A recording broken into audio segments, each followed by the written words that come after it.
Welcome back to the Wacky, Wonderful, Wise Works podcast, everybody. Man, you I went almost extra forgot the young intro. boy. Look, you Yeah, went that you was went extra young boy on that 2013, intro. Josh. Yeah. Welcome back. Hey, to the Wacky- Welcome back. Well, Yeah, you I went forgot pretty young on that the one. intro for a second because I haven't done it in a couple weeks. Welcome back to the Wacky, Wonderful, Wise Works podcast. That's us. That's us. The That's Wacky us. Wonderful. Can I do some 300 and housekeeping? something episodes, almost 400. Housekeeping. No, this is important. All right. I want to get your guys' genuine thoughts because it has to do kind of like with general content creation, camera quality. Okay, like this Okay. it's just something I want to bring up. All right. All right, but make it quick. So I've been really thinking about the new studio when I moved to Georgia. I'm gonna have like a whole basement area. All right. It's gonna be super cool. I'm really excited about it. However, I want to make this space not only my workspace but also a den of creativity. Okay. The creativity den. Of creativity and tech creativity and content creation, like a content creation power basement. You know what I mean? Okay. And not a power bottom, a power basement. all right? Gotcha. And It is at the bottom, though. it is. And there's no windows in there. It's right next to a garage that I could do cool projects out of and stuff. So I'm looking for like a podcast studio, whether I have you guys in there or whether it's just me getting on a call or whether I have guests on or something, right? And I'm trying to figure out cameras, affordable cameras. And there's this little device called the Mevo, right? Have you guys heard of this camera? No. So it usually comes in a set of 3s, and it's like, it's not a GoPro, but it's the size of a GoPro, all right? And it's built for, it's real small, and it comes in 3, it's wireless, it connects to your phone or an iPad so you can take a look at the images themselves. There's not a screen on it, right? Yeah. But it gives you all kinds of abilities. It doesn't shoot 4K, but it shoots 1080, which is what we usually record at. And then, and it is, you can also live stream from them. So you can connect on your phone, right? Like to our WiseWorks channel and literally just turn the cameras on, hit where you're streaming to, and then do a live stream and switch from your phone. Okay. Yeah. So it's kind of interesting. It would give us some interesting options, and it's relatively affordable. The only problem is, and because I'm a film guy, is it gives you a good clean image, but the color's a little, like, since the dynamic range is not amazing, it kind of gives you like a little bit of a flat image. You know what I mean? Okay. But I can go in and spice that up with color grading when we do podcasts and such. You can record onto a micro SD card. Yeah, you can throw a LUT on top of it, I'm sure. A LUT back. Where are we getting? 2011 YouTube. I'm selling my LUT on my website. But all that to say is, just like the GoPros, there's not a lot of depth of field in these cameras, right? Okay. Yeah. So you don't get the cool like bokeh. You don't get like the sharp. You get sharp focus, but it's kind of like your environment's in focus.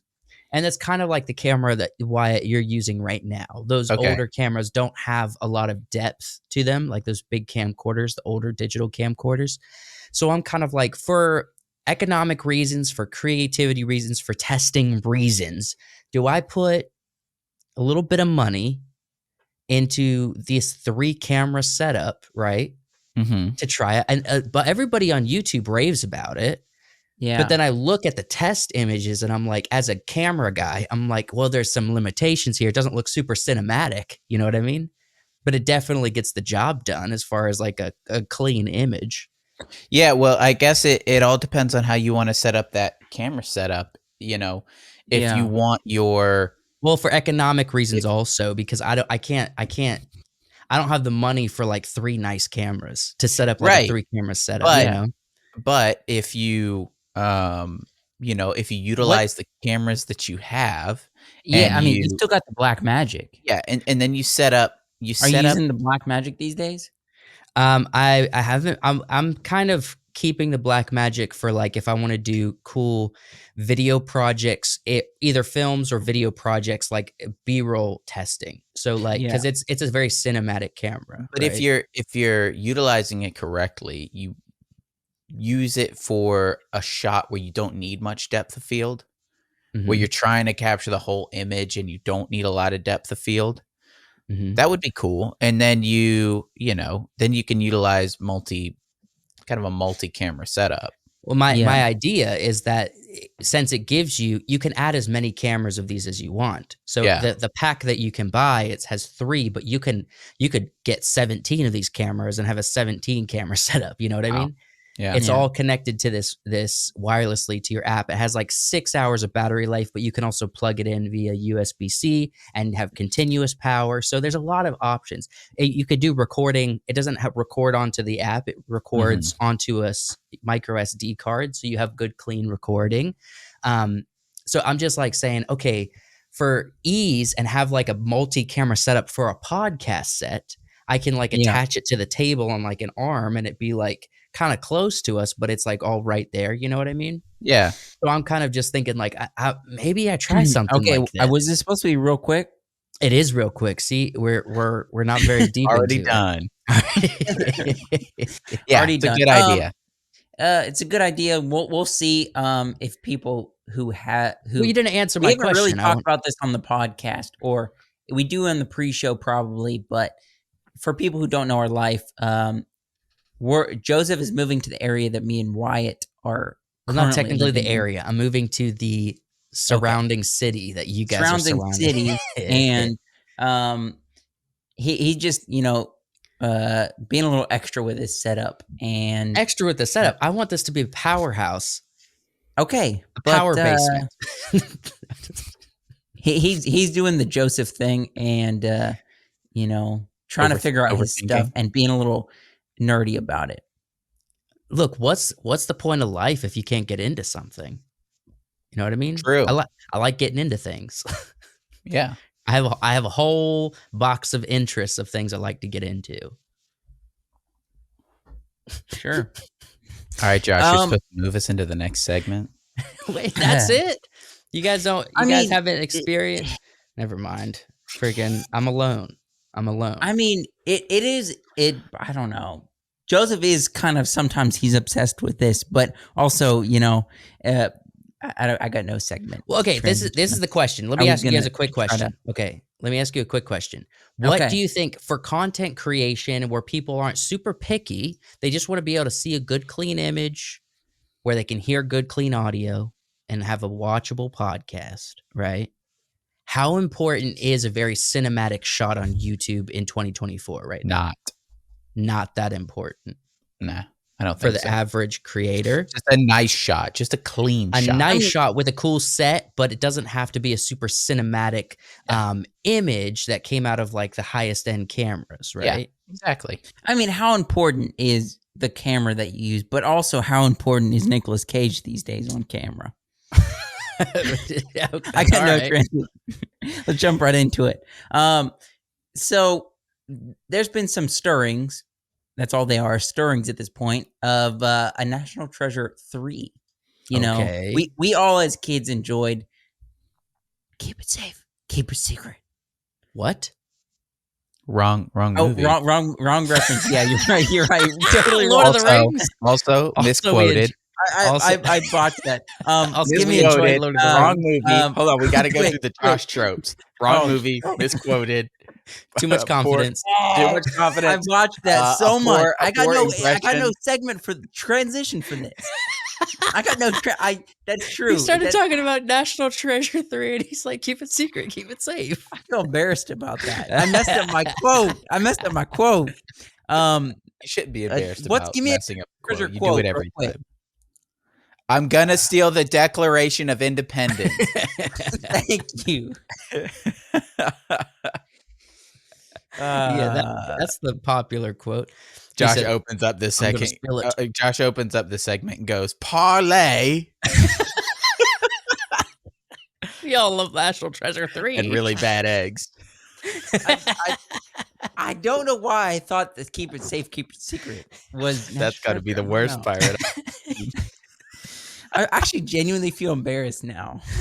Why? I'm genuinely embarrassed by that. Look, that I got my movie quotes wrong. It's clobbering time. I'm embarrassed. I'm gonna steal the Declaration of Independence. I'm embarrassed by that. So let's just move right along to what's the news around National Treasure 3, Joshua? I mean, there's a lot of people want a third iteration of this film because we all enjoyed it, as little croutons. We went to the theater and watched it. It's been a minute since the second one came out, so it's been a while. But Yes. with them making sequels of, nothing new in Hollywood, they're just making sequels of things. Are we going to get a third sequel for the beloved film National Treasure? And this is kind of the director, Mr. What'd you say, Turtle? Turtle Top. Mr. Right, Turtle Tom. Yeah, so Yeah, John went on Turtle Top. and this was his quote. All right, so John Turtle Top. Mhm. Turtle Tab. All right, so he did an interview talking about National Treasure 3, and this is it's a kind of a strange quote, honestly, but this is what he said.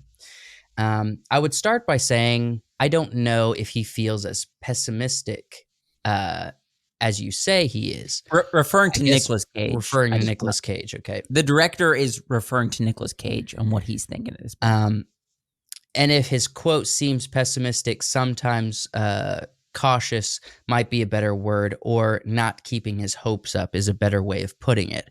One of the reasons Nick feels that way is that he's been making movies for 40 years, and that's exactly how the movie business goes. Things mostly don't work out. And then he goes on to say, so you go from when you're 20, you have real enthusiasm, your movies going to get made. Your movie's going to get made. Oh, I hate it when people do direct quotes. Just summarize. Yeah. You know what I mean? Like, why are we repeating ourselves just because it's the direct quote? I don't know the inflection when I'm reading it. And then eventually you're like, maybe, I don't know. When they tell you, when they tell me to show up for work, then I know the movie is getting made, but I'm not spending energy on thinking, hoping, and getting disappointed later. So he's basically saying, like, the director seems like just because there's stirrings about this, just because they're throwing the idea around, even if they say we're super optimistic about this, he's basically saying, I guess himself as well as Nick Cage is like very, very pessimistic is the word he used. I mean, about it actually happening. Yeah, I mean, as an actor, he should be, because I mean, you get asked to do a project and then like Superman. Nick Cage did Superman, right? Sort of. He was gonna do it. Yeah. I'd like to point out that yes, if they started a National Treasure movie, like right now, it wouldn't get done for another 2 to 3 years. Yeah. Well, production seems to be speeding up now. I'm just saying, Nicolas Cage is 60. Nice. I mean, right? The movie was made back in 2004 or released in 2004, right? Mm-hmm. Jon Voight, when the movie was released, was like 65. Yeah. Like close to 60, because he's 85 now. So Nicolas Cage would be like a similar age to how old Jon Voight was. Jon Voight is who played his dad. The dad. Yeah. We could have an old Nick Cage trying to find the treasure. So for trilogies, right? Mm. They do this a lot where they come into a third movie like decades later, and it feels weird. And I think it doesn't. You have to do it right in order to make it feel right, because the characters are going to be older.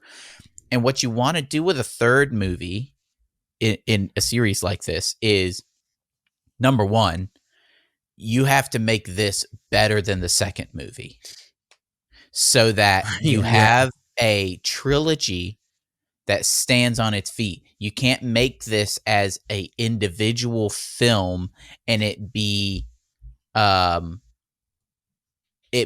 a reworking, or we're kind of going back to the drawing board. You need to continue off of the second movie, but you have to make it better. Okay, Sure. how are we going to make this film if let's just speculate a little bit of how are we going to make this film without it being a pass the torch, because we've seen that enough. And we don't want him to pass the torch. No. No passing He of the can't pass torch. it to Riley. That's not Riley's job. That's who's not also probably close to 60. You think? Yeah. Yes. I mean, the pretty actors were not that far apart in age when the movie came out. Okay. Yeah. How do we make this a believable story with them not passing the torch? So, well, I think the better question. Okay, so yeah, the passing the torch is a problem. I honestly think the better question is: are we really going to try to scoop out another American hidden treasure story? You easily could. How? We could easily scoop because the first one was so like I can suspend my belief to not even that much to think that the Freemasons have a hidden treasure somewhere in America. The second one was like, for real, a treasure city? Okay. Right. No, the third one, it's like, what's going to be the next treasure? That's you have them. You have them move further into the country or into Texas or into a hidden pirate treasure, maybe. Or a pirate treasure. Blackbeard's hidden treasure in the Carolinas. Go down into Florida or something and have it be an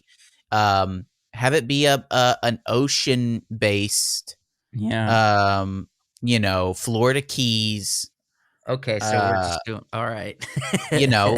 But keep it in the vein of the colonialism and the Americana of that area, and pirates and founding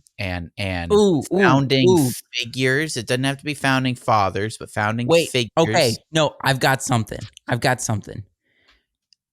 Either the Mayflower or who is the first one to actually discover America? Columbus? Sort of. One of them. Wait, say that again? Columbus? Columbus. Either the Mayflower or the Columbus had something valuable secretly on their ship when they got to America. So there was something on the Mayflower. Like something Columbus stole from the Portuguese secretly. Yeah, and then he was secretly a Mason or something like that. Yeah, and he brought it here to America secretly, and we didn't know about this. So they kind of he finds out somehow that this was brought to America on a boat where it's a well-known historic event, but it was brought here on a boat, and we've not heard about this, but he finds it somehow. He finds out this secret. I don't think it has to be Columbus, because that's a little bit far back. But having it like the Mayflower or something. Having it come over on a ship to Georgia or to Florida.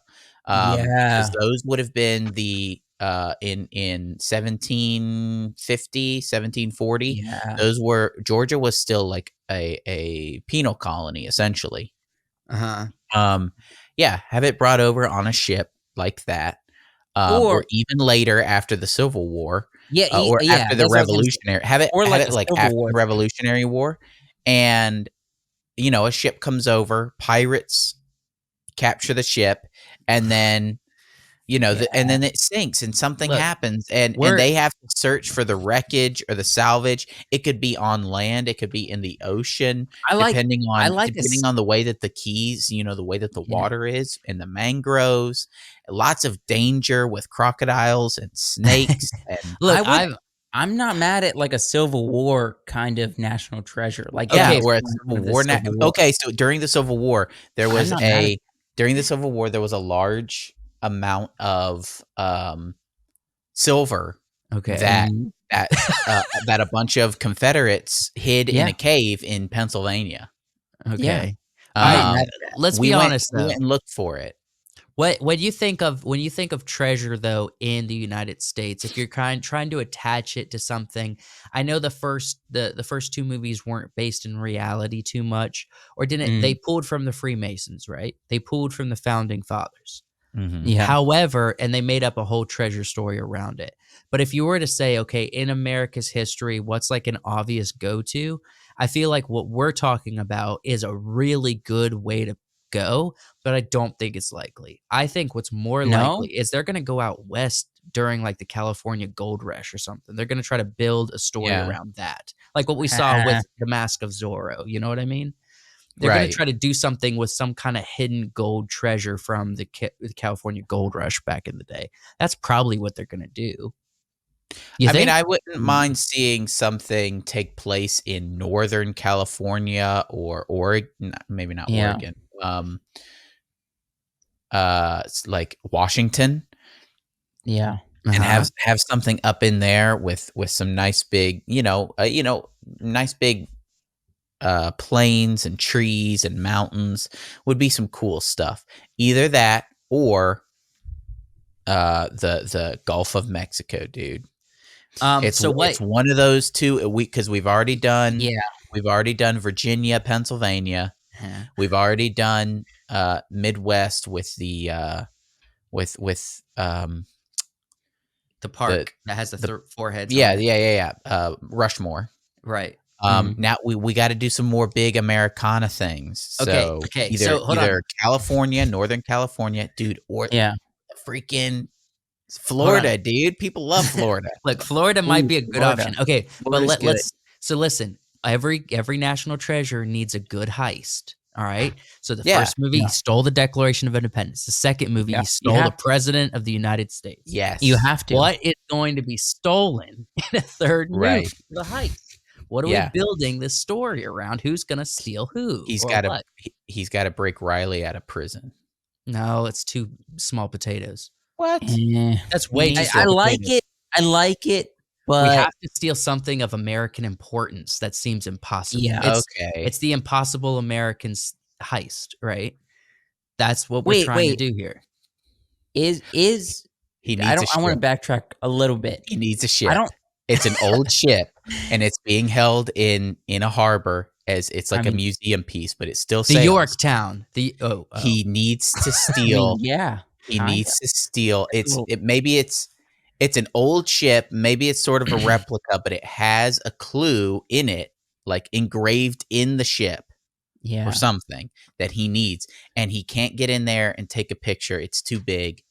He has to steal the entire ship. Ooh. I'm not mad at this. I'm all in for a third movie at this point. That a ship would probably be it. Only if we make it. Look, a ship would probably be a good option if. Okay, here's the real question: is why don't freaking you get people like us just fly us out to California, wherever you're doing the concept room for these movies, and get some ideas from real Americans. We'll storyboard it. No, not storyboard. Yeah. We're not artists. We'll help. Well, you got to have guys. We'll outline the story. Give the outline. Yeah. Yes. But then they're going to make our story bad dialogue. So maybe we should just write the dialogue too. Yeah. I wouldn't say we'd be great at dialogue. I don't know. I don't know if we have enough experience writing dialogue to be good at it. But we can outline an engaging story. So maybe a ship, especially if it has to do something with the Florida Keys or something in Florida, right? Something pirate related. Yeah, him stealing a ship is so pirate related. Right. That would if be it's so a pirate cool. treasure. If it's a pirate treasure, you need a pirate treasure. He needs a ship and he needs to steal it. And I am definitely not. You could totally have a line where he's like, we're pirates now, Riley. We're pirates. I'm gonna steal that. Yeah, we're pirates now, Riley. We gotta be pirates, Riley. I'm stealing that ship. We gotta become. I'm definitely not mad at this. Just don't give us a an old man walk from Nicolas Cage. Oh, because he he's dude, he going could through barely old run in the things. first movie. How he's that's not what I'm concerned about. No young characters. Yeah, They all I need to don't be want old. any young young characters. He wants to be um old. I want Old Replacement characters. characters. We're not I don't trying to want new continue this characters. franchise. We're not trying to Right. continue it. We're just doing one more movie, right? One more movie with Don't pass the with torch. original characters. Nobody. We don't need a kid joining them. I don't want to. If there is a new character, it has to be a child and a young child. No. Right? I don't want no that's what made Indiana late Jones teenager. 2 horrible. No, and that's what's it's a made terrible movie. That's what made Kong number versus one. Godzilla horrible. Number one, okay? Short Round was like the best part of that movie. Short Round is not the worst part of that movie. No. Short Round was roundhouse kicking dudes in the face. So dumb. Short Round was karate fighting grown men. He was awesome. He's not what made that movie bad. Look, if you tell me that Short Round is what made that movie bad, he's one of the top 3 Short reasons. Round saves Indiana Jones' life in that movie. Yeah. He is the best character. We're already having to suspend our belief so much. Don't make me do it even more. By saying I would say freaking 8-year-old boy is beating up grown dudes. No, a kid is okay. But if you get older than that, then they want to do that passing of the torch thing. But here's the thing. No one younger. Here's the thing. Make this a senior citizen treasure hunt. Here's the thing. No. It was his grandfather that inspired him. Mm-hmm. Yeah. As a kid. And I think that would be an important element. The kid doesn't have to be all throughout the movie. The kid could be at the end or something. Mm. In the same way that Night at the Museum, he had his kid in the second movie, but the kid didn't really do much. He was just kind of on the computer helping.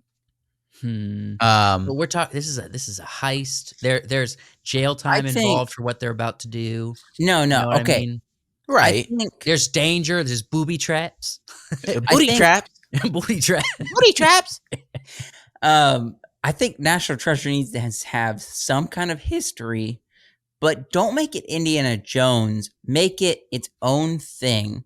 Yeah. And make it exciting for us to learn history, for us to find a treasure, and for us to, get some ridiculous Nicolas Cage time on screen. Ridiculous. That's what we want. We want those 3 things, and then we'll be happy. And the villain can be like a young person. Make the villain like a young person, and that way they can be underestimating our protagonist the whole time. That's fun. Yeah. I think, even though, to round this out, Nicolas Cage is skeptical. Bro, you're on fire. I'm still giggling about ridiculous Cage. Let's make this ridiculous Cage, and even though he's not ready for this, or he doesn't know if it's going to be made. Let's I want a third movie. Get us a third movie. Okay, what's this movie called? What was the second one called? Temple of Treasure or something? No, something of Secrets. Oh, the Book of Secrets. Book of Secrets. Chamber of Secrets. Book of Secrets. Yeah, it was the Book of Secrets because it was all about the president's book or something dumb like that. It wasn't horrible. This would be National Treasure on Stranger Tides or something. Yeah. No. I don't want it to fall that. Look, this is Jerry Bruckheimer, so don't put it past But it needs to have it has to have a title thing. We can't just call it National Treasure 3. Screw you, dude. The guy who played Riley is only 45 years old. Okay. Yeah. Justin Bartha. You guys you're like, he's a senior citizen now. Well, I mean, age it. He's only 45. I hate He was to, young in that movie. He was 25 years old. Yeah, dude. In the first National Treasure movie. Yeah. yeah. Heck yeah, dude. He was young. Wait, we gotta before we move on, we gotta figure out what this movie's called. I'm older than Riley was in the first National Treasure. Dang it. What is the movie? I haven't found a single treasure yet. National Treasure. Ship of. It's got to have something to do with like. Key, something with Florida Keys. Yes, with keys a key. to unlock. Florida Keys. Yes. Okay, so key. National Treasure. Key of Secrets. The Key of Secrets. That's no. what's in the We ship. already had Book of Secrets. We've already had Secrets. The key to everything. No, the key. The Lost Keys. The Lost Keys. Bro, the Lost Keys. Okay. Because there is the keys. And they need a pair of keys. The MacGuffin's like some keys or something because they got to open the treasure. They got to open it. They I got to know, get past the booby trap. And the keys would also, they would be like the glasses. They would do a multitude of different things. Yeah. Right. Oh, man. See, the Lost Keys? I don't know. I feel like people listening to this would be like, snooze fest. You know what I mean? We really got to excite the audience in 2024. We've laid down some serious puns here. Yeah. All right. The Lost Keys. Yeah. Heck yeah. Bro, it could also have to do with like an area of the Florida Keys nobody's been to. You could make so many double meanings. That's what these movies are about. Is the Lost Keys or the Hidden Keys better? Ooh, hidden keys. I like that. I hate to change it up on us. Oh, man. We need to get past this segment. We've been going for a while. It's a good segment, man. We just made the best National Treasure 3 concept. Yeah. Would this be too much Indiana Jones, the Lost Crystal Skull, if I the Lost Rogan and the episode where he talked to, I don't even know the gentleman's name, where he worked at Area 51 and the whole alien. No. It's all Americana. Okay, this is full American. Okay, but this guy talks about Area 51. Is it too much? Full American to say that he's got to steal an alien, steal a ship, steal an alien ship. Throw some alien stuff in there, maybe. But American. Look, that's honestly that seems more like a likely option they would pivot toward. But what we've presented with like Pirates Treasure is the better option, right? We're definitely leaning away from ghosts now, or leaning away from aliens towards ghosts, like ghost ships and pirate. Yeah. You're leaning towards Pirates of the Caribbean lore, rather than like aliens. Now, Florida being Florida, you could definitely insert. Some people believe that there's aliens or there's alien sightings or whatever, but we're leaning into a little bit more of the ship stuff that was going on. You look up ship histories for like all the stuff going on in like Maine and Boston. A lot. There's so many ships that came in and out. There was so much that happened. I hate to bring this up, but this would trump the terrible Disney show that they tried to make. I did not watch.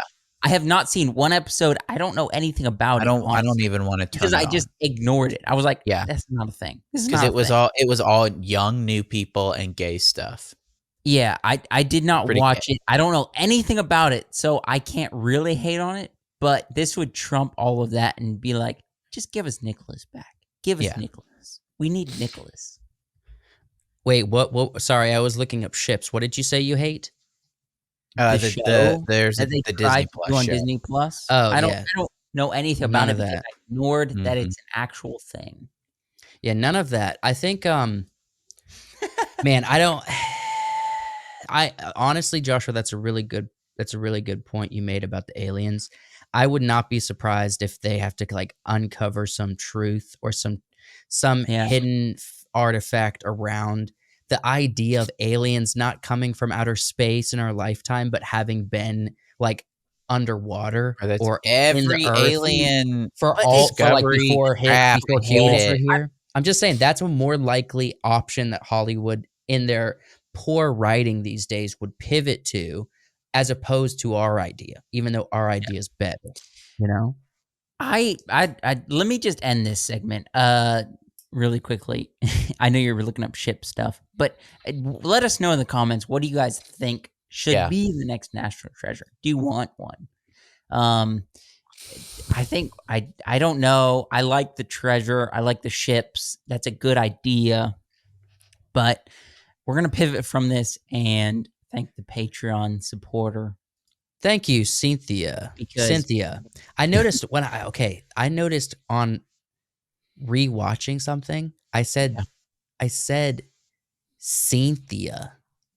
Ooh. Yes. And in my head, I thought I was saying Cynthia. Yeah. Cynthia. But you always say it You've that been way. listening to me too much. Yeah, both of you always say it that way. We say Cynthia. so weird. I say Cynthia. Hey, When I say it out loud, Like I you've don't think seen her. I don't think Cynthia. I say Cynthia, but when I heard the recording, I'm like, I'm definitely saying that. That's horrible. Gotta stop that. Cynthia. Sin. Cynthia. Whenever I say it like that, I'm reminded of that episode from The Office where Stanley's wife, his lover or whatever that he's having an affair with is Cynthia, and he answers the phone. He's like, "I'm not gonna make a mistake," and he answers the phone.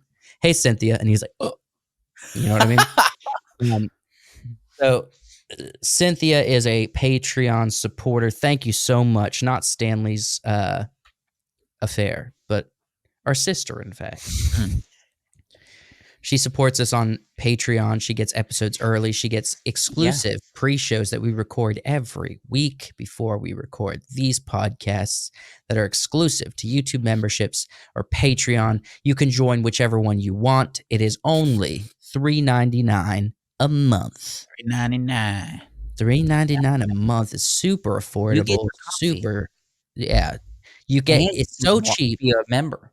It's so cheap. You can get a membership and have your coffee. You Dude, don't that's have like- to say about on it's- anything. That's cheaper than most of the value menus at the fast food joints. Oh, no. It's cheaper than the kids' meal at McDonald's. yeah. I mean, Isn't you that go and ridiculous? get yourself a crispy chicken, it's more than that. Bro, go try to get yourself a cheesy double beef burrito, which used to be 89 Taco cents. Bell. 89 cents. The value menu used to be awesome. Yeah. Yeah. Just like our Patreon. We had 89 cents cheesy double beef burritos in 24-hour Walmarts. And they're we gone. squandered it. We squandered it. We didn't know what But we had. You know what's not gone? You know what's not gone? Our This content. membership for Right. $3.99, $4. Right. It's super still affordable, super fun to hang out with us over there. And you can support the content and also like crafting better ideas for Hollywood if they ever see our videos. Yeah. But this is the hope. We're the front lines. If someone from Hollywood comes across our videos and they get inspired by what we have to say, then we will see more and better content coming out of Hollywood because of us and because of you for supporting us. That's the goal. Yeah. Right. So thank you so much, Cynthia, for for supporting us on Patreon. Good job. Um, Do you guys have anything you want to hit before we go to the next segment? I'm gonna be honest with you, Josh. Small dogs. So Wait, you wanna hit small dogs? wait a minute. What about I can't small pass dogs? that. What, He said, was there anything you want to hit before we move on? Small dogs. we can't pass over that. Did you have some beef with a small, lovable creature this week? Just a little bit, but I mean, Wait, it was are you? I wasn't gonna hit it. Okay. Why? but Like you sure wanted to? It ran at me. It ran at me and barked, and it was like one of those ugly little Ewok dogs with the crusties under its eyes. I wanted to put it out of its misery. You just wanted to spray I wanted it with to the put it out of chemicals? my misery. So it was at work, I'm assuming, right? Yeah. So you got attacked by a little It just ran at me. You got sized up by a Right. little. Do you guys remember the animation for the Weird Al Yankovic song "Weasel Stomping Day"? No, I've missed that. That's kind of what was going through my head. Is the image? It was all claymation. Look up "Weasel Stomping Day." That's kind of what was. I was like, it's to get on some big boots and really just stomp that weasel. I mean, I guess our job, both of us, we kind of we go into people's yards and it's our fault for going into these pets territory. They've already marked their territory and claim it as their own. It's our fault for going into their lair, their secret sanctorum. Their secret sanctorum, if you want to say. So it's our fault if we get, but maybe we'll have to kick them. I actually have a real point to bring up, and you guys are talking about dogs. Right. Go ahead. In the pre-show, we talked a little bit about The Offer, right? Yes. Yeah, how awesome, and we've talked about it multiple times, how incredible The Offer is. That's on Paramount Plus, about the production and creation of the Godfather movies. Yeah. And we know that Paramount Plus has a serious problem. They can't get subscribers. Right. They aren't getting people on the platform to watch. And they have really good stuff. Mayor of Kingstown, believe it or not, the Tulsa King is really fun. All right. I watched a season of it, and I was like, this is, a lot of Jeremy Renner. Look, you gotta be one who's willing to get into like the heavy crime drama stuff. Have you ever been seriously into the heavy crime drama stuff? Yeah. Oh yeah. Josh? Like Breaking Bad or Better Call Saul? Were those ever Ozarks? Did watch both. I did watch both shows because I kept being recommended to me by people, and I didn't want to, but I did. I forced myself to watch it. Look, Mayor of Kingstown, Tulsa King, which actually they're filming. I found out they're filming Tulsa King season 2 in Atlanta right now. You can go on the Atlanta Film Commission and apply for a job if you want. Nice. But the Tulsa King, they're both created by the same guy who's doing Yellowstone, believe it or not, right? Okay. Same creator. They're all on the same platform, Paramount Plus. But Paramount Plus has a couple baddies, but a handful of goodies. All right. And and what I'm trying to in this case, the baddies are not the good kind. We can't graze over. Paramount Plus has a couple baddies. But listen, graze over that. We're grazing like cows. So what is Paramount Plus gonna do, man? It's Glaze, by the way. Huh? Glaze over that. Not Graze. What is Paramount Plus gonna do, man? How are they gonna solve this problem of creating some really good shows, but nobody's over there to watch them? The reason nobody's over there to watch them is because their marketing is terrible. So they need to Where was spend the more money on marketing? marketing. Yes. Where was the marketing for The Offer? They dropped like 2 trailers and that's it. Dropped a couple trailers. They didn't have. Where was all the promotional material with the actors? Where was the interviews? The interviews, podcast appearances. Yeah, the podcast. Where was the interest? You need to have people advertising the show. Did they even do targeted Facebook marketing for people who have listed The Godfather as their favorite movie? Probably not. They probably didn't do that. I will say this. I do remember, this is quite a few years ago, but I do remember them marketing the movie Clifford, the live-action Clifford movie, quite a bit. Yeah. But then, after the fact, once it came out, I was like, wait, that movie's out already? After the fact. Because it wasn't a good movie. Post-end of it, nobody talked about it. I think pre people talked about it, but then post nobody talked about it. But that's the point of when something is good versus when something is bad. Yeah. If you get your advertisement out and you get people to watch it and it is good, people will talk about it. There will be word of mouth. It'll spread. If you get your advertisement out and it's bad, nobody cares anymore. And so they won't talk about it unless it's really, really bad, like Madam Web. But again, that was only talked about for a little while, but because it's bad and nobody wants to watch it again, it's not going to continue to be talked about. Right. And there has to be a lot of money spent because it seems like they spent a lot of money to let people know Halo was there, but that was like the worst series they had. There were tons of advertisements for Halo.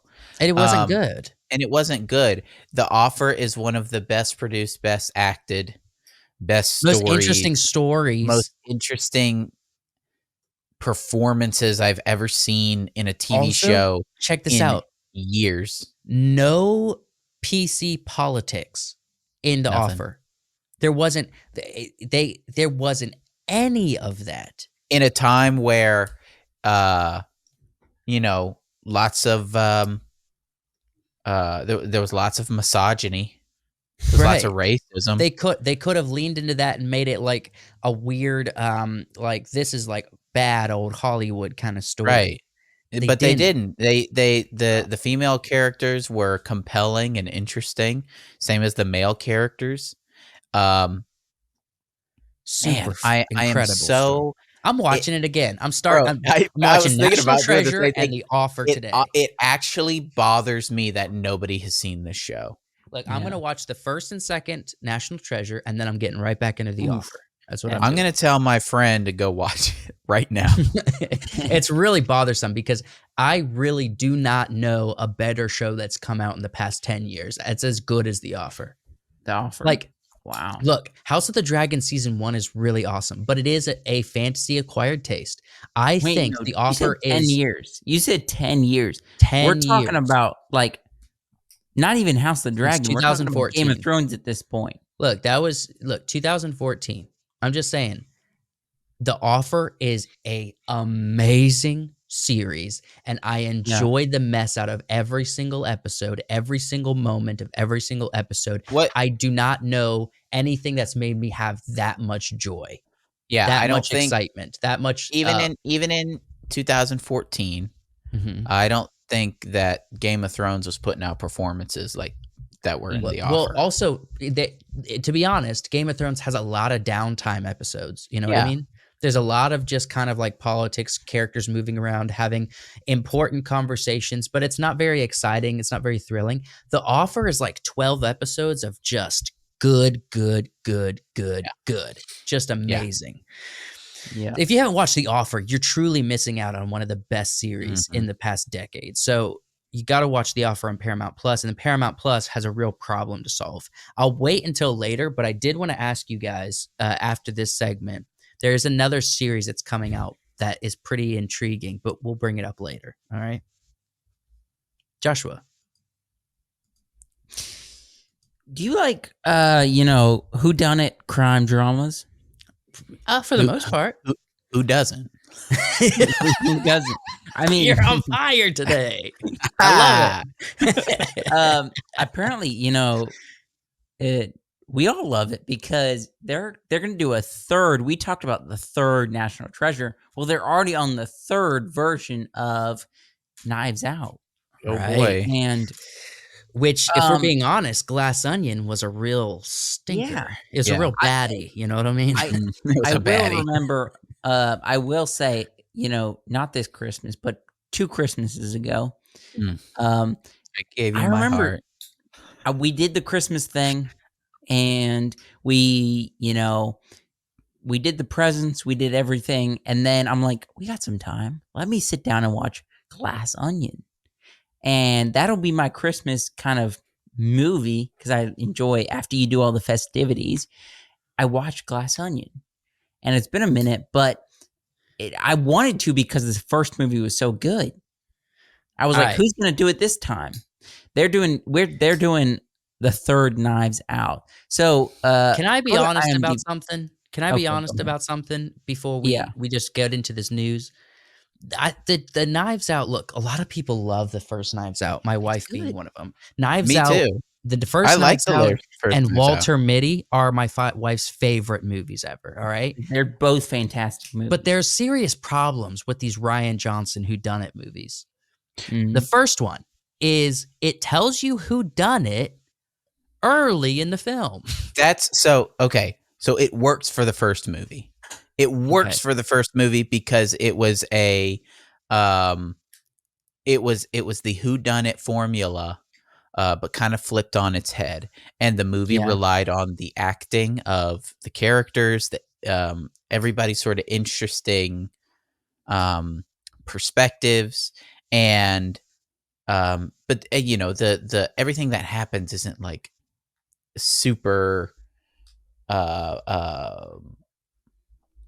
you know, crazy, but Right. it relied heavily on kind of flipping the tropes and having fun with the whodunit concept. And the characters. And These the characters are wacky and quirky. that's why it works so well. The Okay, second so the one second tries to one, do the same thing. here's the problem with the second one of the whodunit concept. It Yeah. tries to do an original, like you don't find out to the end who actually done it, except or who's doing it, except they in a whodunit, a good whodunit, like the Death on the Nile or Murder in Venice or whatever the recent one was called. Wait, what? You drop clues so the audience can figure it out. You know what I mean? Yeah. So as a storyteller, as a filmmaker, you are supposed to leave gaps in the story so the audience can actually figure it out. Glass Onion does not give you any clues. So when they reveal it to you, you're like, isn't that a crazy concept? It's like, no, because you didn't leave clues in the movie for the audience to Right. figure it out. So it didn't feel Yeah. like we were on an investigation. And it was with you. okay. It was okay for the first one because it was the story was telling a flipped version of that, where that's not the point. The point of the second movie is to subvert every expectation of, And it was of the audience. bad. So it's like the expectation that whoever's doing that, it's a clever plan. What? Right? Sure. So they flip that it's not a clever plan, it's a stupid plan. Yeah. Right? Which isn't a bad subversion. He just did it very, very poorly. And then it subverts all of the character expectations from each of the character, makes them all idiots. And Sure, not fun to watch. And also it's not a fun mystery. It's supposed to be a mystery of sorts, and it's not good. And then also there's a twin. The whole twin thing is terrible. The twin thing the twin thing. is boring and overdone at this point. So boring. I would agree. The Prestige did it the best. The Prestige. Absolutely. If we're gonna Prestige bring did up any twin, the trope of it was a twin the whole time, nobody does it better than Prestige. It's a tale as old as time. The Prestige. The Prestige does it incredibly well. I don't think I would say no. Don't say it was done well by the Prestige. It was perfected. Nah, I don't think it was. And the Prestige was a mystery where it left clues for you to figure it out. Perfected by the Prestige. Perfected by. As much as I don't like Tenet, and I won't give Christopher Nolan props for the Tenet movie, because I am Josh going to give him individually props. doesn't understand it. Because Josh didn't have No. I can't give Christopher I'm Nolan gonna give props on a him movie that I all the didn't props understand. for the Prestige. That's like one of the best movies ever. How could I have possibly given him Look, props I think on something a lot of I can't comprehend. Hey. I don't even understand what's happening in that movie. It cannot be a good terrible film. movie. Look, The Prestige is Prestige amazing is a because fantastic movie. The Prestige as a story is built like a magic trick mixed with a mystery. Yes. Yeah. It's a beautiful film. Whereas wonderful. Knives Out, Glass Onion, It's like an abstract painting that's not that good. no, it's not even that. They're just like, here's this character. Oh, by the way, she's a twin. Let's go back and tell her side of the story. Yeah. with context that you, the audience, never had from the beginning and couldn't have possibly figured it out. That's what I'm saying. By the way, no clues in the movie for you to figure it out. It's just like it reveals it to you, and it's humble brag. underwhelming. I figured it out at the very beginning. I was No, like, it's what Ed you Norton. did, look, what you did was you guessed on a trope, and you No, were I didn't guess. right. I didn't guess on a trope. I was like, at the very beginning, Ed Norton says too many things where I'm like, he is an idiot. He's not. He's one of those people that thinks that they are smart and says stuff and has no idea what they're saying, and thinks that they know what they're talking about, but is a yes man and is a hype man. And that was the whole plot of the movie. I was like, I said it less as a guess and more of a he's stupid. And that was the plot of the movie. That was the point. He is just stupid. Can we? I know kind of guy that misquotes a lot about movies. the first and second movie. Let's go to the actual the third movie. What are they doing? The third movie. Let's go to the IMDb Let's go to the IMDb because I brought up this article. Just all right. So the third movie's gonna be called. Who's gonna be cast in it? Wake Up, Dead Man. That's what it's gonna be called. Okay. Knives Out mystery. Yeah. So we're still getting Daniel Craig is coming back. He has to come back if you're gonna make one of these. So check this out. Mila Kunis. I like that. Kunis. I like Mila Kunis. All right. I love her in Family Guy. And then we also get Glenn Close. Yeah. She was in Hook. And now we are getting Jeremy Renner is coming back. All right. So to go over to that, a lot of whites. I'm seeing a lot of whites. That's true. There are a lot of whites. We got Daryl McCormack. We got a Daryl showing up, and we got a Kerry Washington. Yeah, Kerry Washington. Yeah. So to get to the news around Jeremy Renner, apparently this is his first movie back. Okay. Since the snowplow accident. All right. I got a question for you guys. Okay. Yes. Well, let's talk about Renner first. All right. So as I've already mentioned, Jeremy Renner, I think in shows like Mayor of Kingstown is amazing. Yeah. He's a really good actor. For all the nonsense they played with like his character, which isn't that much, but kind of like the Avengers stuff as he was still involved with Avengers, like in this Hawkeye show and everything. That's not Renner's fault. That's just poor storytelling. I really like Jeremy Renner as an actor. He's really good. I think he was great in the Bourne Legacy, that follow up to the Bourne movies, right? I thought it was really good. I love Jeremy Renner and his acting. And Renner. I said Renner. Have you seen Wind River?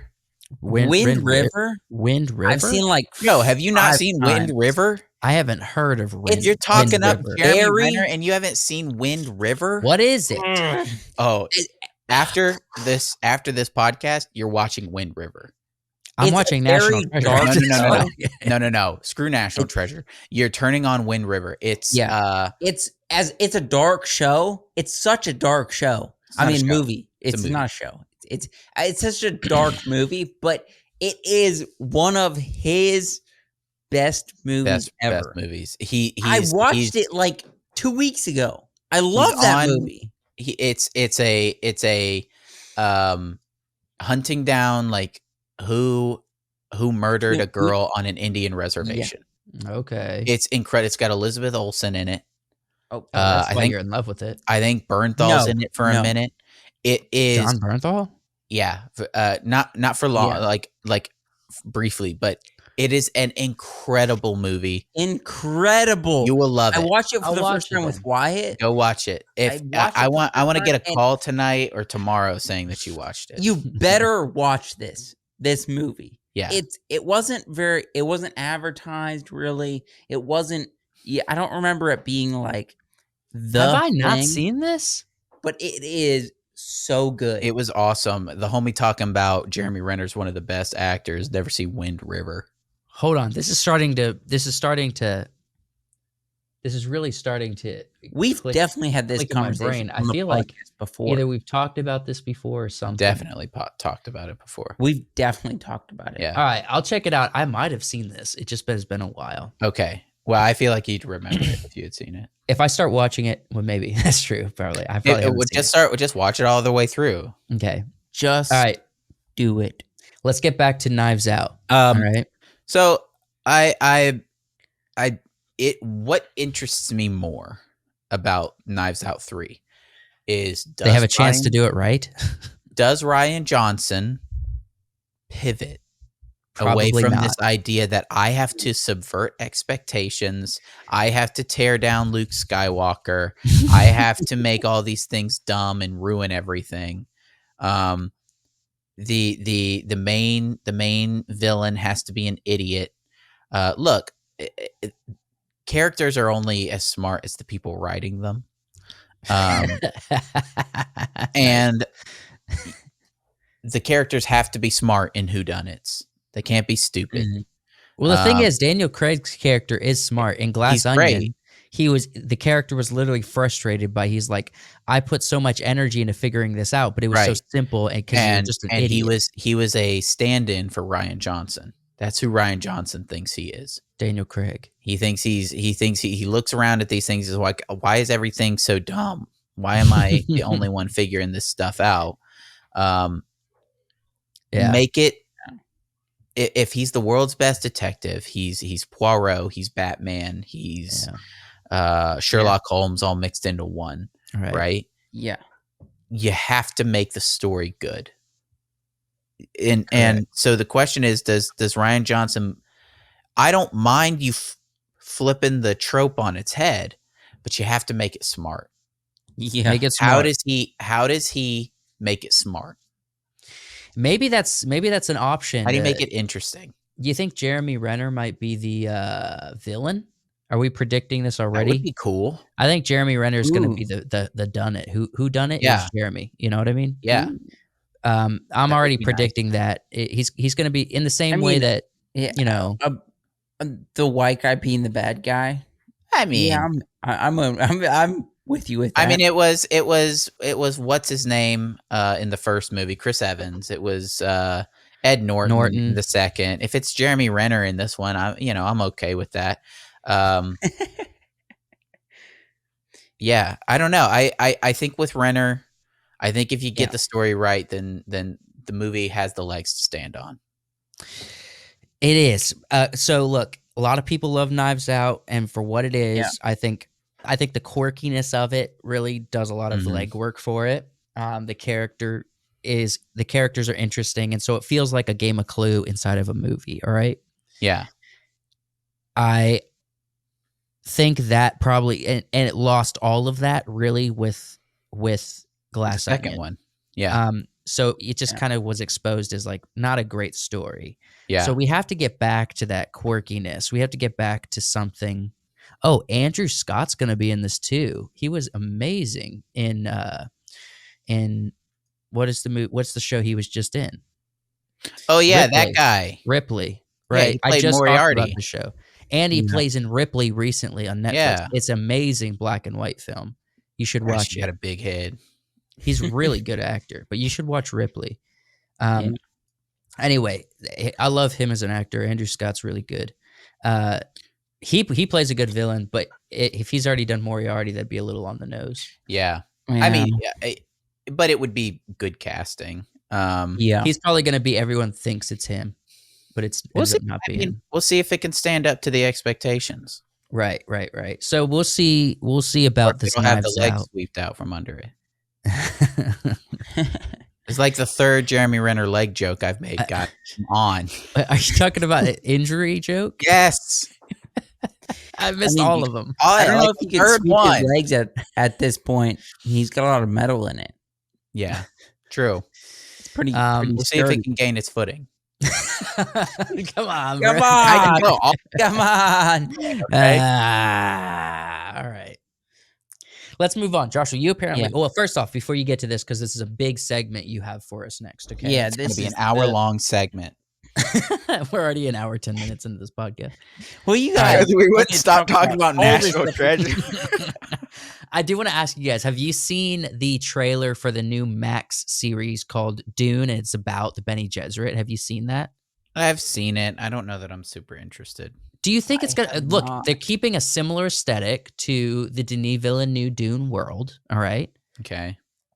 According to the trailer, that's what it looks like to me. There's a couple of big names in this, and it's talking about kind of the early days of the Bene Gesserit of some fashion. Yeah. They're capitalizing on the Dune. Do you think getting into the lore is going to be a good time? Getting into the lore is fun. But it has to be a good show. I don't like when a movie comes out and it's really popular and then they instantly go, let's make a show. But it's Max. Max traditionally does a decent job. That. Max does good. Look, the trailer looks pretty good. Say about that. It is going to be primarily about the Bene Gesserit, so it's going to get a little bit in the weeds with politics manipulation. You know what I mean? And that's what they do. So I'm kind of looking forward to this Dune show. I think it's going to be kind of fun. But if it's not, we'll talk about it. But there's no book backing it. It's just based off. They're trying to create a show based off a book. So. Look, here's how I feel about it. Here's how I feel about it. There's enough lore in the books to be able to create a show around the Bene Gesserit. Yeah, there's plenty. So what I'm saying though is I feel the same about this Dune series as I do like the Penguin series that's coming out. You know what I mean? Yeah. Like I'm skeptical of both, but it could be really good. I think it has potential to be really good. Yeah, it's absolutely got potential. Both Penguin and Dune, because they're both built around these big movies. Yeah, but how many times did John Mark watch the movie Dune? Oh, he's seen it. He's seen the second one like in theaters, not on streaming. Times. How many times? I think 3 or 4 times. No, four times. Definitely, at least 4 times. I talked to him and he watched it an insane amount of times. Because what's your point? He's not on the podcast. What's your point? Okay, he's not. But someone who enjoys good story writing is like, man. What's your point? I'm not understanding what you're getting at. Dune is good because it's wrote by a storyteller, a book writer. A show based off a book doesn't have anything backed by it is what? But Dune does. Dune has it does. It's got lore. It's got plenty of lore. Okay. House of the Dragon, it's built not on a story, but on a historical accounts of things that happened. I think it could be interesting. It's not one of the shows that I want to just like blow off completely. Yeah, because I'm not super excited about it. I'm perfectly okay with it not succeeding. Yeah, but I would love for it to be great. That's what I'm saying. I really want it to be great, and I don't get indication that it's not going to be. I'm just saying it could not be, but I'm not seeing, like, from the trailer and what I'm seeing, the very limited stuff that I'm seeing, I'm not instantly thinking this is going to be garbage. Okay. I think it actually has potential to be pretty good. I never said it doesn't have potential. I think it does have potential. Right. I don't want to get excited about something. Yeah. That could be terrible. All right. We'll see about it. Let's get into this last segment, Joshua. Go ahead and pull up this article that I sent you. So there's been a lot of stuff we've talked about, even on this podcast, about AI and the future of this technology. Is the AI season, I believe. This is the season of AI. So they've I don't know what they're claiming. I listened to a couple articles and people talking about this thing. Okay. But I don't want to say what I think because of that article. What does it say actually in this article? Can you give us? Well, so describe what Hollywood's nightmare. All right. So new streaming service lets viewers create their own shows using AI. Okay. Yeah. I believe someone mentioned this. This is like the the Netflix of AI. Okay. Yeah. It's called Okay. Showrunner. It's called Showrunner. And Yeah. right now on Twitter, there was a video released using this AI software to create a South Park episode. All right. Yeah. Okay. So, like, just listen to this for a Oh, second. I wasn't expecting this to be pulled up, but sure. When Queepy takes off. Can you hear that? More for me then. There won't be any profits, Cartman. You're going to get sued. Not if you can't prove it. Now, if you'll excuse me, I have a deep fake streaming empire to build. All right. So they made a South Park. It got a ton of views. 8 million views on Twitter or X. Using this showrunner to create a South Park episode. All right. Yeah. Mhm. This is some other people talking about it. I think right now, at least what I'm getting the vibe is that it's kind of limited to animation. I don't think they're doing live action right now. Yeah. But this is the early stages. It's a bit clunky. But it's just generating an episode of something. I mean, you know what I mean? So going to live action, I mean, we know from doing this, and they can't replicate. I mean, like, say, Chris Evans in Mad Max. You can't say that to AI. There's Evans? some laws or Chris Pine. No, not Chris Pine. Chris Pratt. any actor. No, shut up, bro. Chris Evans, anything. Chris Hemsworth. Dang it. Chris Hemsworth. Chris D'Elia. Yes. Shut up. Thank you. You can't replicate specific things, but you can say, "Hey, Chris, in Mad Max, give me something like that." Yes. Okay. So there's some laws around that, but so they're only doing animation at this point. Right. So we do have the website pulled up, right? And you said there are some examples that we can watch. Yeah, there's as soon as you pull up the website, it gives you an advertisement of what it can do, kind of a trailer. Okay. But then if you scroll down, it gives you like some pilots of what they've already created and how creators we can create these things. Let's preview some of these real quick, or at least get a feel. Which one do you guys want to see? Or these just coming soon? Yeah. Which one? You can click on them, actually. Exit and Valley? Exit Valley? Sure. Which one you want? Anything. Yeah. You want to do that first Pixels? one? All right. Yeah, go ahead. I'm super interested in the anime one. So, okay, then click on the video. Episode 1. So this is the one that was at the... Can you hear this? Tell me if you can hear it. No, but it's okay. Well, Can you hear that? Once There we go. All right. brimmed with human genius and folly, where tech titans and garage geniuses alike forged tools they believed would better the world. But amidst this innovation, a virus more potent than any computer could harbor spread unchecked. It was greed. And by the time you meet Popsicles had realized the reality of your creations, it was all too late, wasn't it? This is Terminator, right? You meet Popsicles. Yeah. yeah. Humans became so good at consuming, we couldn't help but wonder what it'd be like to consume them. But don't worry, we found humans more valuable for their minds than for snacking, though history might have flavored things a bit differently. I don't like that we have sentient robots being AI generated. I don't like that. And we just happen to click on it. I don't like this. Yeah. Exit. I'm going to try a different one. Try the anime one. I want to see what the anime one has to offer. All right. Which one's that? This one? That one. Yeah. Looks kind of zombie-ish. All right. Episode 1. Yeah. Skip through a little bit. This is really short. Oh, this is only 49 seconds. This is like a trailer. All right. Right Neo now, we're Japan, Neo Japan future stuff is easy for AIs to replicate. They're really right now. Okay, yeah, that's true. But right now, it's literally still images that are like moving or like kind of have like a 3-dimensional, but there's not movement of characters yet. Yeah. So this is not super impressive yet. No. This is all concept stuff. Yeah, concept. Come on, show me something real.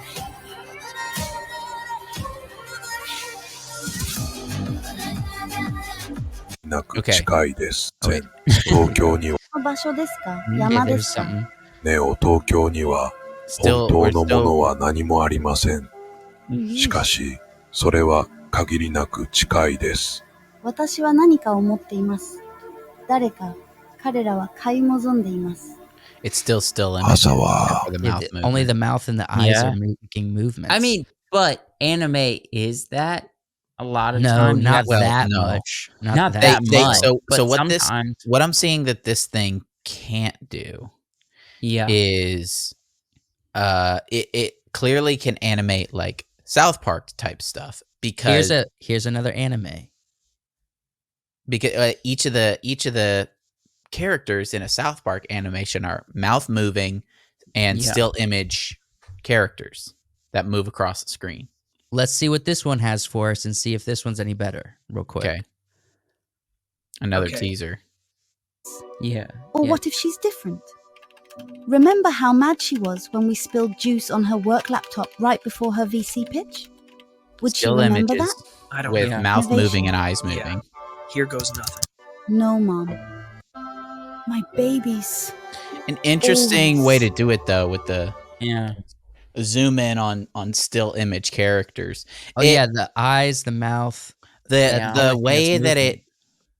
because it's not super dynamic, it has to rely on camera stuff and character dialogue, which is Yeah, interesting. simple camera stuff. you know what I Limited mean? when you're limited by technology, right? You have to be more creative in your character work and camera work. So Mm. is AI going to develop the same way that humans kind of developed our TV and show making, that it's going to have to start getting creative with how it does things because it's limited by what it can actually animate?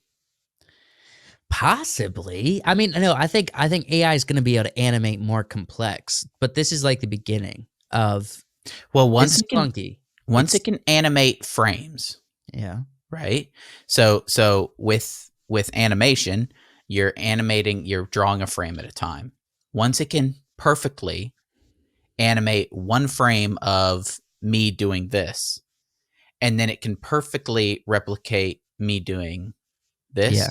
and then this, and then this, and it can put all Point those is together perfectly replicating it and have expanding on me it. move like that. That's when it will Yeah. be able to perfectly create something.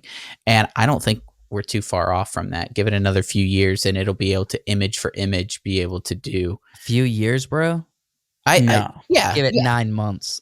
No, Yeah, no. give I it- think it'll be a few years. I think at least like 2 years before it's actually fully able to 3D, like it's drawing. Like it's drawing my hand like this, and then the next image, and the next image, and the next image. And once it can do that, bro, we're gonna get some insane shows. Insane animated shows. Because we're not gonna have to rely on CG to create something that can be done in frames, and they will look awesome. Okay. So they're gonna look awesome. Got a question for you. What? And this is the age-old question. Can AI tell a story that is interpersonally No, connected to human emotions and the human experience? it can tell a basic Maybe story not. based on what we've told before. We actually already talked about this not too long But ago. I think let the AI animate the stuff. Let it do all the And let frames the and humans tell the story. make it look old school. Dude, an entire movie that looks like Akira without the constraints of man hours working on each individual frame. Bro, you're gonna be able to put out a season like every couple months. Dude, a show that looks like Arcane. Yeah. Dude, imagine 25 seasons of Arcane over the course of 3 years. Yeah. And We're then gonna be able to put out animated seasons real quick. then They're just gonna be get- printing all money, you have dude. to do is get good story writers, and you could make some incredible shows. You know, stuff that looks like Cowboy Bebop, stuff that looks like, you know, all the old animated type shows. Yeah. And just make it. Yeah. So yeah, I think like the animated world, it's gonna have to be a combination. So for sure, good writers are going to have to work double speed to put out their stuff because the animation's going to be able to outpace the good writing. You know what I mean? Yeah. Which has never been the case in cinema or storytelling or film history ever. So it's going to be a very interesting. I will say, over the I will next still couple of say, years. I think artists, people think that artists aren't going to have a job. I think artists will have a job in your concepting, because Yeah. you'll have to give the show a setting. You'll have to give the show a look. You'll have to give the characters design, and then you'll put all of those aspects into the computer, and it will build on it. Yeah. And you also have to have something to license, because if the AI creates something for you, then you don't have the license for the image itself. So you have to just for licensing legal reasons and copyright reasons for these shows and stories, you're going to, because who's going to stop anyone from just taking someone else's AI artwork that they made a Netflix show for, and then doing their own YouTube series with the same thing. Yeah. You're going to have to stop that from happening. It's going to have to be a part of copyright legal things. So the only way you can claim that is to use the AI to build on something you own. You can't. And I think, in fact, you might actually have to draw more of your character instead of just drawing concept art of your character in stills, and then you put them into the computer. You'll have to draw them like this, and maybe like this, and this, and this. It's and this. Traditional animation, like Rick and Morty, 2D animation. All aspects of it, and then that way it'll help the AI be able to move it around. Well, that's you're still doing less, because that they already do that for everything already. Yeah. The only thing that, even with South Park, as simple as that is, they have multiple angles for. I think South Park pretty much has this angle, and then the other every angle. Super simple, but every animation, 2D, 3D, doesn't matter, has the full rotation of the characters. You know what I mean? Yeah. So it's still less. It's not actually more of. So it's just doing what they already do. It's character building and then giving it to the AI to build on. The scary thing to me is when you mix, and I've talked about this before, mixing like Unreal Engine or like Unity and with AI and giving it a city to populate, giving it rooms to populate with items, teaching it what items should be in rooms and what things look like based on what we have in the real world, then letting the AI populate an entire city, and then unleashing it into the metaverse, then we're really screwed. And then designing all your stories, have entire stories take place in that city that AI has populated with people and things. But the crazy thing is, like, if you do that, and we talked about this before, you can kind of go down a rabbit trail to where you say, when we're able to use like Unreal Engine, or literally go into the Space Jam universe, you can have a universe of different of entire worlds with specific animation styles. You know what I mean? Yeah. Entire worlds in the metaverse that have specific animation styles. You can bring a character or yourself virtually go to those worlds, like throw in your avatar that you designed, and then start prompting a story, and then choosing camera angles and building your own movies and stories inside of this artificial universe. And it's a universe of all different types of worlds and animation styles, and you just have to select what you want and go there. And people are going to be like scouring the universe for locations that haven't been discovered by humans yet, but the AI created. You know what I mean? Well, you'll be able to ask it specifically for stuff, and it'll take you there. Right. Yeah. It'll give you a bunch of options. Be like untouched by humans, right? Like you get locations that say untouched by humans, so you can go there and create your little show that you're going to post on YouTube. Heck yeah. Insane. Heck yeah, dude. It's almost too much to comprehend. It's not too much to comprehend. It's just we're expanding our minds into this digital universe that AI is going to populate for us. You know what I mean? It's going to be wild. Yeah. Wild. Scary stuff. Once our minds are basically living in there, I'm just gonna I'm gonna have essentially what Rick has in that one episode with his toilet. It'll be like a little. It'll be a little cabin for fishing. You're gonna poo in Fishing? like It'll just be this nice universe. little cabin. It'll be for fishing. For Hanging fishing out. digital fish? Yeah, no worries, dude. Yeah, I'm fine with that. Well, they'll still have. They'll be like regular fish. Imagine what this is going to unlock in the creator universe, right? Because now there's going to be entire YouTube creators that aren't doing a narrative story, but they're doing, all right, for example, they're doing pool noodle reviews. Yeah. But in an animated world with animated characters. Yeah. Yeah. Insane. And they've built their own little house that they do their YouTube content digitally out of. It's going to be like, but such crazy ideas are going to be birthed. I think as far as like what we're original topic was, which was the TV shows. Yeah. I think right now, it's really just concept stuff. I don't think it's. That's it. I from what we've seen, I don't think it's even close to. It's nowhere close to what creators are doing with 3D or 2D animation. Not yet. It's nowhere close to that. AI hasn't figured it out yet. Not quite. It'll get there. It for sure is going to get there, and it's going to get there faster than we think. It's going to take a bit. It's going to take a bit. What if you guys are going to find an AI populated, untouched by a human digital world in the metaverse, what do you think you're going to name that world? Can you think you'll have the right to name it? Yeah. Yeah. Wyatt's World. Yeah. It'll be Wyatt's World.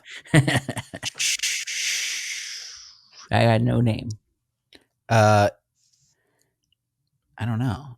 Dude, like imagine an entire planet that's all Batman themed. It's a giant Arkham city, a giant Gotham. Oasis. Everyone can drop their it. Everyone's going to be posting their own version of Joker stories on YouTube. Yeah. You have a whole planet you can run around and do Gotham stuff in. Isn't the first line or like one of the first couple sentences of the Oasis is Ready Player One is climb Mount Everest with Batman. Yeah. Batman. Yeah. No, this is Oasis. But Ready Player One wasn't thinking big enough. Batman planet. This is Batman planet.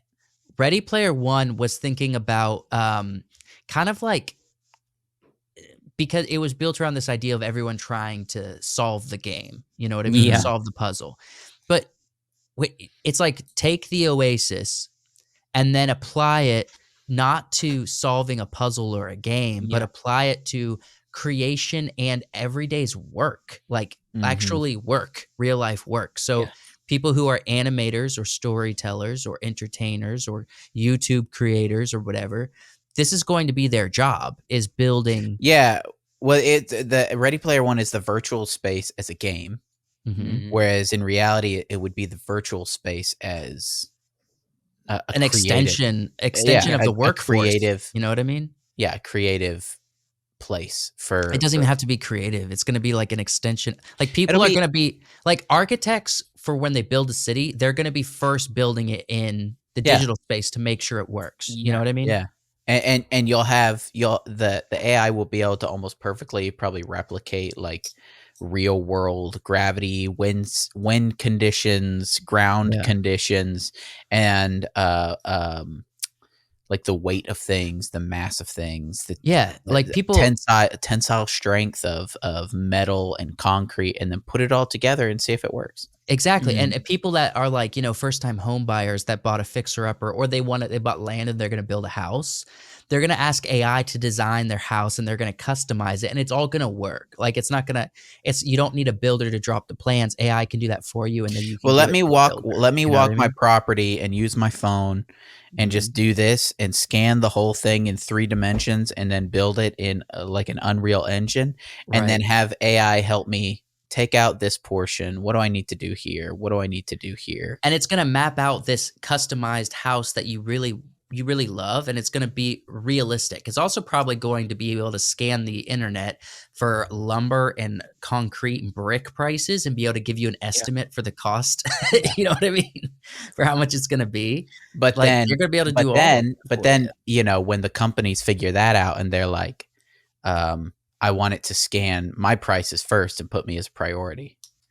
right. But also it's going to consultant work is going to be out the window, bro, because the only people that are making money in this situation are going to be the builders. Yeah. So consultant work, architects are going to be like, I'll sell you my AI design that's like super interesting, but then someone else can just use AI to design it. Will the cities, you know, will cities be like, we can approve AI designs, or will it still have to be, you have to go through an architect? There's going to be all kinds of legal stuff that you're probably going to have to go through an architect, but we're talking about like small, like people have personal property they want to build their dream home on, you know, AI is going to be able to do that groundwork for them and design it. And if you don't like their initial design, you just make adjustments, and it'll make adjustments. Like, okay, here's an example. So like when you say, I want to customize something, a lot of times people who don't have an understanding of it don't customize it correctly, right? Yeah. But so like in Adobe Premiere, when you're editing, there's music extender, all right? What happens if I extend a cut of music to here and then it auto cuts and extends, it's not going to stop here. It's actually going to go either here or here or here. You know what I mean? It's going to get close to where you stopped it, but it cannot stop it perfectly where you put it, because it has to analyze and it has to keep the tempo of the music. So it gets it real close. You know what I mean? But it's never perfectly where you placed it. That's what it's going to be like when you're customizing a house with AI. It knows the limitations. So if you say, I want this room to be a bit bigger, and you pull it back, right, a few feet, it might say, well, it can't go right where you put it, but it can be close. Like, this is like architecturally and mathematically And the where whole it needs point- to be, the which is whole point close to of- where you want it. The whole point of bringing your design to an architect is so that they can look at it and be like, okay, this is what you need to do. Exactly. This is where you need to put this, so that it lines up with your state laws and it works, right? The design works. You'll be able to go into AI and be like, make this line up with my state laws and make it work. No need for the architect. You start customizing I'll skip the architect and bring it to whoever I have to bring it to get it approved. Right. Once all this works. And as you're designing it, on the ground, that's actually your property that you scanned with your phone, right next to the little thing that you're customizing in, it's going to be a estimator. So like, if you say, if I make this wall out to here, it creates like an extra $50,000. So and I can just bring it in material, a little bit. Yeah, exactly. You're customizing it and getting an estimate. What if I use spray foam instead of Joshua just abandoned. He's like, I'm done. Come on back, Joshua. We're about done with this episode. You can't just leave. Where'd he go? I don't know. He wanted this. He wanted this. It's the AI season. He asked for this. He was like, I got this long segment, big old long segment at the end that I want to add. He has been. I'll tell you. Quietly. No, I know where he went. He had to go to the bathroom so bad. He had to pee so bad. I saw him. He was leaning forward. He was going.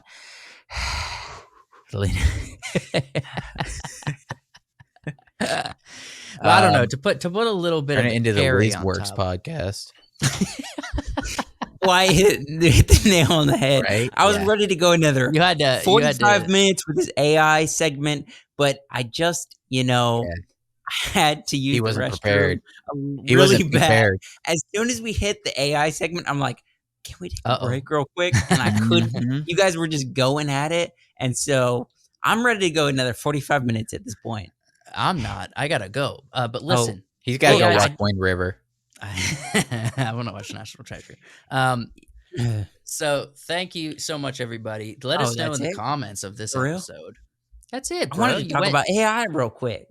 I think real quick. We've been going for 40 minutes. I'm ready to go. I'm ready to go now.